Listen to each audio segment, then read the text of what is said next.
I'm Neville. I just wanted to tell you that the video you are about to watch is not made for kids. Thank you. Enjoy.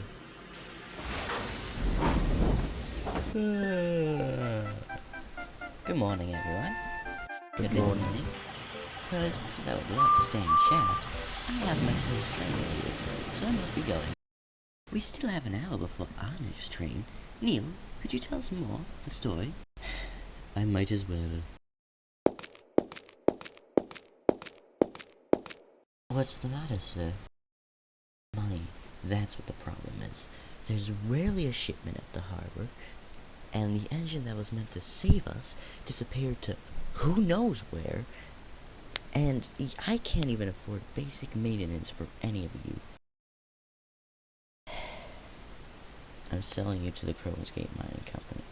You'll be receiving maintenance again. I'm sorry, Neil. It's been an honor to be your controller. Thank you, sir. The honor is all mine.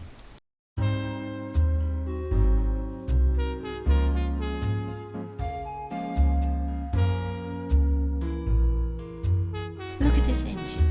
Doesn't he look weird? That's a box on wheels. Listen, you. I am an engine, and I have feelings and emotions, and I will not take your insults.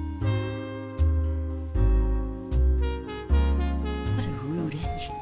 I can see where this railway is closing. I can't believe you sometimes, Clive. To think you would ruin our last day. He insulted me.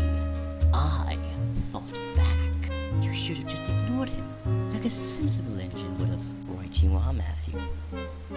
This was our last day, and Clive ruined it. Was it really worth it to fight that one passenger?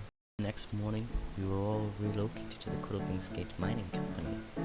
We were repainted in SKR red because of our close affiliation with the Scarlet Railway. However, all these engines working in such a small yard led to some issues. Bloody hell, Clive. How did this happen? It's not my fault. The trucks pushed me. No, they couldn't. You're not even attached to them. What's even the point of doing any of this? The Crovan Mining Company has a deal with the Bosworth and Sodor Railway. You should know this by now.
What the hell? How did this happen? Sorry I'm late. I brought the first shipment and oh, what happened here?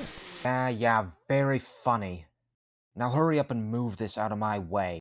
Of course, right away. Now, after this, I need to tell the manager about this. Me? How could I have done it? I'm not allowed to leave the yacht, remember? No, but I saw you leave the yard last night. Interesting. Care to tell us where you went, Clive? I did some late night shunting. Yeah, that's it. No, you didn't. The yard was in a mess when I woke up. You're making things worse for yourself. Just admit it. Good deduction, Neil. As for you, I would like to speak to you in private. Now, Clive, I have had enough of you. You nearly shut down the S&M as a whole, and you almost shut down our business. I'm going to put you here until you are wanted. He shut down the Sodor mainland? Of course he was. He was a rude engine, mean to passengers and engines alike. Of course he did. Care to read this document for me? A withdrawal sheet for the Sodor mainland. You aren't accusing any of my fine workmen of embezzlement, are you? Certainly not. I am accusing you of this. Even if it was me, what are you going to do about it? The Sodor mainland railway is closed. You are forgetting that I am not only the manager of the Sodor mainland railway, but also the Skarloey. You wouldn't dare. Either you pay back the money that you embezzled from the Skarloey railway, or the Skarloey railway will refuse to do business with you. You think I didn't notice? You were also embezzling money. But who are the people going to believe? A fine and well-kept man who manages not one, but two railways, or a man who barely breaks even? But what about the engines? Engines are engines, tools for people to use. He had no choice but to accept the offer. The man we once all respected, we hated more than anything. As for Clive, he was left in the back of our shed for years. He was let out eventually, but that was much, much later.